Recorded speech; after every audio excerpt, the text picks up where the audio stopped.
Medicover Hospitals, Vizag's most trusted hospital.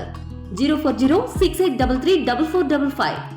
Tirupati జిల్లాలో diarrhoea సమస్య ప్రభావితం ఎక్కువగా ఉంది. ఈ నేపథ్యంలోనే దాదాపు వరదయ్యపాలెం, బుచ్చినాడి కండ్రి ప్రాంతాల్లో డయేరియా విలయతాండం చేస్తూ ఉందని చెప్పి ఇటీవల అక్కడున్న ప్రాథమిక ఆరోగ్య కేంద్రాల్లో నిర్ధారించారు. ఈ నేపథ్యంలోనే జిల్లా అధికారి మనతో పాటు ఉన్నారు. వారిని అడిగి మరిన్ని వివరాలు తెలుసుకుందాం. సార్, ఇవాళ డయేరియా సమస్యను పరిష్కరించేందుకు జిల్లా వ్యాప్తంగా ఎలాంటి చర్యలు చేపట్టారు ఏంటి సార్? అందరికీ నమస్కారము. నా పేరు doctor you Srihari, district medical and health officer, Tirupati జిల్లా. ప్రజలందరికీ ఒక విజ్ఞప్తి ఏంటంటే, తిరుపతి జిల్లాలో దాదాపు మాకు 2 అవుట్ బ్రేక్స్ రావడం జరిగింది. ఒకటి చెన్నూరు ఎస్టీ వెల్ఫేర్ హాస్టల్లో దాదాపు 24 మంది పిల్లలు అక్కడ కలుషిత నీరు తాగడం వల్ల ఇబ్బంది పడ్డారు.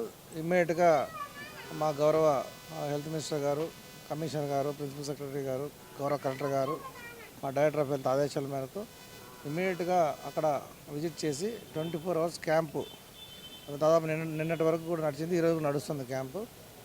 ఆ ప్రతి పిల్లవాడిని కూడా పరీక్ష చేసి వెంటనే వాళ్ళకు mineral water, safe drinking water మార్చేసి తర్వాత వాళ్ళకు కావాల్సినటువంటి ఫుడ్ కూడా, ఆహారం కూడా మంచి నాణ్యమైనటువంటి ఆహారము, సేఫ్ ఫుడ్ కూడా ఇవ్వడం జరిగింది. అదేవిధంగా సిక్ అండ్ చిల్డ్రన్స్ అందరినీ కూడా అక్కడ ఏరియా హాస్పిటల్ గూడూరులో కొంతమందిని, అదేవిధంగా జీజీహెచ్ నెల్లూరులో కొంతమందికి, అదేవిధంగా విశ్వభారత్ జై హాస్పిటల్లో కొంతమంది పెట్టడం జరిగింది. వాళ్ళందరూ కూడా హ్యాపీగా రికవరీ ఇప్పుడు ఇంట్లో ఉన్నారు. అదేవిధంగా వెంటనే మన కేవీపురం మండలంలో కాట్రపల్లి అనేటువంటి విలేజ్లో కలుషితమైనటువంటి ఆహార పదార్థం తిని కొంతమంది బీఫ్ తినడం జరిగింది. ఆ తర్వాత అక్కడ దాదాపు 12 మంది అడ్మిట్ కావడం జరిగింది. వాళ్ళందరినీ కూడా అక్కడ మెడికల్ క్యాంప్ పెట్టి వాళ్ళందరూ కూడా వైద్యం చేయడం జరిగింది. అందులో 3 చిన్నపిల్లలు కూడా ఉన్నారు. వాళ్ళందరికీ కూడా తగిన వైద్యం ఇచ్చి అక్కడ మెడికల్ క్యాంపు రన్ చేస్తున్నాం. అదేవిధంగా SCRWతో పాటు డిపిఓ గారితో మాట్లాడి అక్కడ పారిశుద్ధము, అదేవిధంగా మంచినీటి సరఫరా, అన్ని రకాల నీటి పరీక్షలు చేసి, ఫుడ్ పరీక్షలు కూడా చేసిన తర్వాత అక్కడంతా కూడా టామ్ వేసి ప్రతి ఒక్కరు కూడా ఈ ఇంటి చుట్టుపక్కల హైజీన్గా ఉండాలి, పరిశుభ్రంగా ఉంటే ఇటువంటి వ్యాధులు రావని చెప్పి మా యొక్క మెడికల్ సిబ్బంది అక్కడ ప్రతి ఇంటింటికి కూడా తిరిగి, ఆశా కానీ, ఏఎన్ఎం కానీ, MLHP కానీ, మెడికల్ ఆఫీసర్ కానీ ఆ గ్రామంలో, అదేవిధంగా అక్కడ ఎక్కడైతే జాతరలు జరుగుతున్నాయో ఆ విలేజెస్లో కూడా వాళ్ళందరికీ కూడా ఒక అవేర్నెస్ అనేది క్రియేట్ చేయడం జరిగింది. ఒక జాతరలో ఒక ఫుడ్లో ఏదైనా ప్రాబ్లం అయితే విలేజ్ అంతా కూడా సఫర్ అవుతారు. అదేవిధంగా దానివల్ల అనర్థాలు దారితీస్తుంది. కాబట్టి దయచేసి అందరూ కూడా గుర్తుపెట్టుకొని ఏదైనా మీరు జాతర జరుపుకుంటే మెడికల్ సిబ్బందికి విన్నవిస్తే వాళ్ళు వచ్చి అక్కడ ఆహారం కానీ అవన్నీ కూడా చెక్ చేస్తారు. చెక్ చేసిన తర్వాత అన్నీ మీరు తీసుకోవాలని చెప్పేసి కూడా విజ్ఞప్తి చేస్తున్నాము. సార్, ప్రధానంగా ఈ డయేరియా ఇష్యూ ఎందుకు వస్తుంది అంటే, ఇవాళ జిల్లా వ్యాప్తంగా డయేరియా ఎక్కువగా ప్రబలత ఉందని చెప్పి ప్రచారం ఉంది. ఇది ఎలా సార్? డయేరియా అనేది ముఖ్య కారణం ఏంటంటే, మనము పరిసరాల పరిశుభ్రంగా లేకపోవడం ఒకటి, మనం తాగేటువంటి వాటర్ కలుషితం కావడం ఒకటి. ఈ 2 కారణాల వల్ల, అదేవిధంగా పర్సనల్ హైజీన్ సరిగ్గా చేసుకోకపోవడం, అంటే చేతులు శుభ్రంగా కడుక్కోకపోవడము, అదేవిధంగా వాళ్ళు తినేటువంటి ఆహారం సరిగ్గా చూసుకోకపోవడం, అంటే పాచిపోయినటువంటి ఆహారం తినడం, ఇలాంటివి. సో అందువల్ల ఏంటంటే స్టాప్ డయేరియా క్యాంపెయిన్ అని చెప్పేసి దాదాపు మన గౌరవ కలెక్టర్ గారు కూడా దాన్ని ప్రారంభించారు. ఇది 1వ తారీఖు నుంచి 2 నెలల పాటు జిల్లా అంతా కూడా జరుగుతుంది. అదేవిధంగా గౌరవ కలెక్టర్ గారి ఆదేశాల మేరకు జిల్లాలో ఉన్నటువంటి అన్ని హాస్టల్స్లో, అన్ని స్కూల్స్లో, అదేవిధంగా అన్ని రెసిడెన్షియల్ హాస్టల్స్లో కూడా ప్రతి ఒక్క దగ్గర కూడా ఏవైతే విలేజెస్లో ఉన్నటువంటి ఓవర్ హెడ్ ట్యాంక్స్ కావచ్చు, లేదా సంపులు కావచ్చు, ఇవన్నీ కూడా ఒకేసారి డ్రైవ్ చేసి మొత్తము క్లీన్ చేయడం జరిగింది. అదేవిధంగా ఎక్కడైతే క్లీన్ చేయలేదో అవన్నీ కూడా మళ్ళీ డీటెయిల్స్ రిపోర్ట్ తెప్పించుకొని మళ్ళీ కూడా క్లీన్ చేయడం జరిగింది.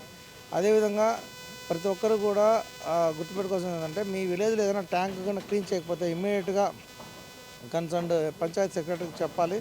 అదేవిధంగా చెత్తా చెదారం పేర్కొనిపోతే కూడా అక్కడ చెప్పి ఖచ్చితంగా క్లీన్ చేయించుకోవాలి. ఎందుకంటే ఇప్పుడు సీజన్ మారింది కాబట్టి, వర్షాలు పడుతున్నాయి కాబట్టి ఎక్కడైనా స్టాగ్నేషన్ ఆఫ్ వాటర్ ఉన్నా ఇవన్నీ కూడా, ఇదే కాదు డెంగ్యూ కూడా వచ్చేటువంటి అవకాశం ఉంది. కాబట్టి డెంగ్యూ కేసులు కూడా మనకు పెరిగే అవకాశం ఉంది కాబట్టి ప్రతి ఒక్కరు కూడా ఈ జాగ్రత్తలు తీసుకోవాలి, జాగ్రత్తలు పాటించాలని చెప్పి విజ్ఞప్తి చేస్తున్నారు. జిల్లాలో ఎక్కడెక్కడ డయేరియా తీవ్రత ఎక్కువగా ఉందని ఐడెంటిఫై చేశారు.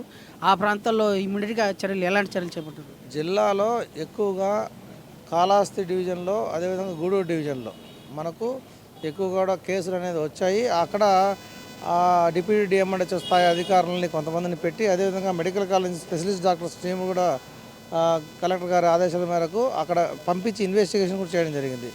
ఆ ఇన్వెస్టిగేషన్లో పర్సనల్ హైజీన్ ఒకటి, ఫుడ్ సరైన ఫుడ్ తీసుకోవడము, అదేవిధంగా బీఫ్ అలాంటివి ఎండబెట్టుకొని వారం రోజుల పాటు తినడము, అదేవిధంగా అక్కడ ఉన్నటువంటి ఫాస్ట్ ఫుడ్ సెంటర్స్లో కూడా కులిన మాంసాన్ని ఐడెంటిఫై చేయడం జరిగింది.